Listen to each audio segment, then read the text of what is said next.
بہرحال آئیے آگے.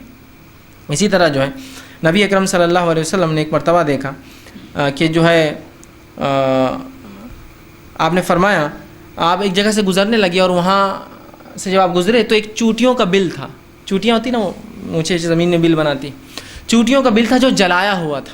آپ نے اس جلے ہوئے بل کو دیکھا اور کہا اور فرمایا, چوٹیوں کو اس جلے ہوئے بل کو اور فرمایا اور کہا انہ لا ينبغي ان يعذب بالنار الا رب النار, کہ آپ نے فرمایا اور کہا, یہ صحیح سنن ابو داؤد کی روایت ہے, آنکھ کی سزا تو آنکھ کا مالک ہی دے سکتا ہے, مطلب اللہ ہی دے سکتا ہے. کس نے ان کو مارا آنکھ سے, کہ تو ان چوٹیوں کو آنکھ سے جلایا گیا تھا.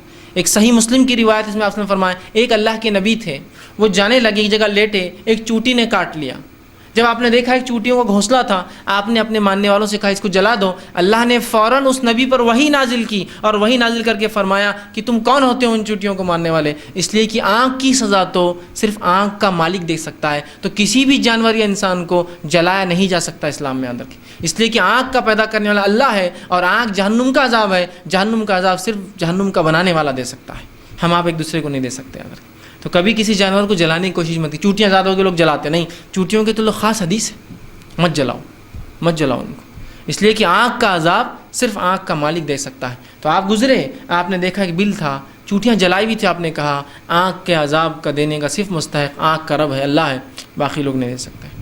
تو آپ کے گھر میں بھی چوٹیاں ہو جاتی ہیں, کبھی ہوتی ہیں نا کبھی چوٹیاں, ٹھیک ہے, تو ان کو آپ جھاڑیے, صاف کیجیے, بلوں کو بند کیجیے, لیکن ان کو آنکھ کا عذاب, تکلیف دہ عذاب اس طرح سے نہیں دینا چاہیے. یا پھر بچوں کو چھوڑ دیتے لوگ, مانو چونٹیوں کو, اور بچے ہاتھ سے کرتے, بری بات, اس لیے کہ وہ اس طرح سے بے رحم ہو جائیں گے, اور بے رحم کے ساتھ ساتھ جسمانی نقصان بھی ہو جائیں گے. کبھی کوئی کیڑا مر لیا تو زہریلے ہوتے ہیں بہت سارے کیڑے, پھر آپ پریشان کہ بچہ کیڑا مر لے رہا ہے, اس لیے کہ آپ نے چوٹیوں کو مارنے سے نہیں روکا ہے نا.